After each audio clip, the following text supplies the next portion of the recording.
Brianna, réveille-toi! T'as-tu vu, on est quelle date? Il y a trop de bonheur, là. Laisse-moi dormir un peu. Non. C'est pas le temps. Réveille-toi puis check ton téléphone. T'as-tu vu la date? Dis-moi pas qu'on est déjà rendu à l'Halloween. J'ai même pas préparé mon costume. Quoi? Ça se peut pas, ça. De quoi tu parles, l'Halloween? Ben, je sais pas, là. C'est vraiment cool, Halloween. Yeah, c'est vrai. Mais non, on est encore en septembre. Mais c'est quand même une journée vraiment cool aujourd'hui. Oh, ouais? On est quelle journée? Girl, on est le 25 septembre! 25 septembre, 25 septembre, 25 septembre, 25 septembre, 25 septembre, 25 septembre, 25 septembre. Ok, faut que je me lève là.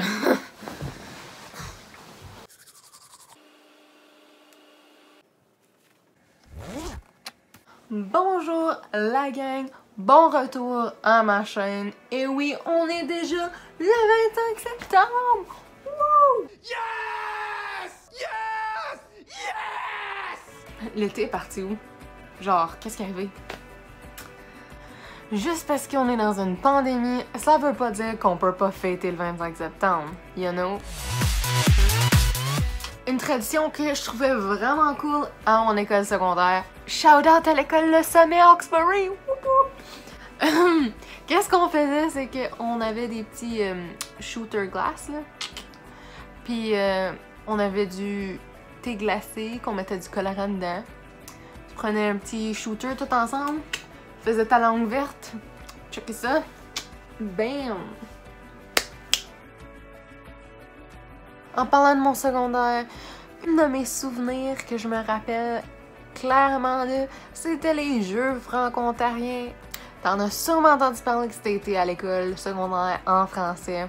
C'est un rassemblement jeunesse de plusieurs franco-ontariens et tu peux choisir dans quelle catégorie tu veux faire des ateliers pendant quelques jours. C'est vraiment un rassemblement extrêmement cool que la plupart des jeunes vont se rappeler pour le reste de leur vie.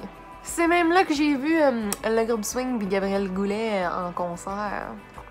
Julien, moi, je vous apprends rien. Là, depuis chaque année, depuis 1994, il y a la jeunesse franco-ontarienne qui se rassemble, qui se fait voir, qui se fait entendre le long week-end du mois de mai. Il y en a 700. Il est près de 700. Depuis 25 ans, cette tradition-là perdure. Donc, des jeunes d'une centaine d'écoles secondaires francophones en Ontario se promènent comme ça, convergent vers la ville qui va recevoir les Jeux franco-ontariens qui sont organisés par la Fédération de la jeunesse franco-ontarienne, la FESFO. Revenons à nos moutons, parlons des vraies choses. Alors, c'est quelle la vraie chanson franco-ontarien? Notre place sous mon beau drapeau? Beaucoup de gens se posent cette même question. Mais après une petite recherche sur Google, j'ai découvert qu'avant 2007, il y avait plusieurs chansons qui étaient considérées des hymnes des franco-ontariens. C'est le 2 mars 2007 que Notre place devient l'hymne officiel des franco-ontariens. Alerte d'actualité franco-ontarienne. Grâce à un projet de loi qui a passé ce lundi, le 21 septembre, le drapeau franco-ontarien est devenu un des emblèmes officiels de l'Ontario. Oh no! Oh no! Oh yeah! Je vais vous faire découvrir aujourd'hui 3 autres très bons artistes franco-ontariens. Premièrement, nous avons une jeune femme qui vient de mon coin de province. Fun fact, j'ai même participé dans la chorale qui a été dirigée par sa mère. Cette chanteuse se nomme Manon Séguin et je vous montre maintenant une chanson qu'elle a écrite et performée avec son conjoint québécois Christian Marc. Chantons. On a attendu que la nuit nous amène au matin. On a refusé que les erreurs nous mènent à la fin. On y a cru sans se soucier de l'opinion des autres. On n'a pas voulu s'accuser et jouer à qui la faute. Une autre merveilleuse chanteuse dont je viens de découvrir moi-même, Céleste Lévy. Même si les jours sont longs, chaque heure est à franchir. Si tu cherches encore la maison, faire un choix, ça te déchire. Je sais série franco-ontarien aurais-je si je vous présentais pas le seul et unique Paul Demers qui a chanté la chanson Notre Place.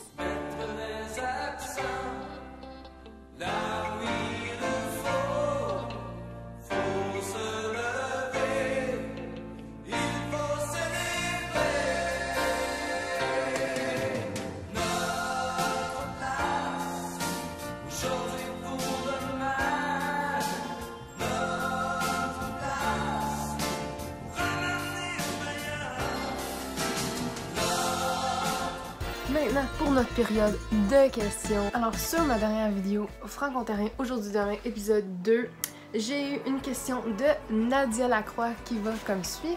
Toi, as-tu vécu de l'oppression personnellement et non systématiquement à cause de la francophonie? Merci pour ta question, Nadia. J'apprécie beaucoup quand vous m'écrivez. C'est dur à dire. Personnellement, j'en ai pas vraiment vécu une telle oppression. Je sais que je l'ai senti en tant que groupe franco-ontarien.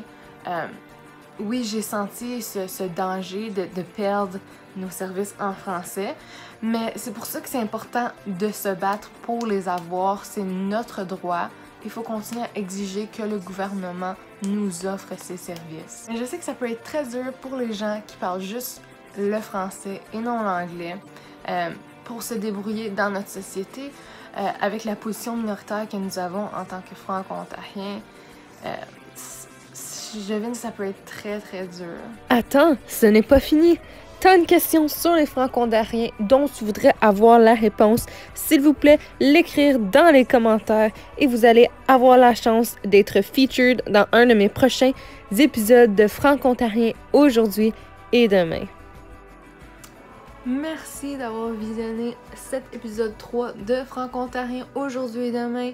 Si vous avez vraiment aimé, s'il vous plaît, donnez un like, subscribe et laissez-moi une question dans les commentaires pour ma prochaine épisode de franco-ontarien aujourd'hui et demain.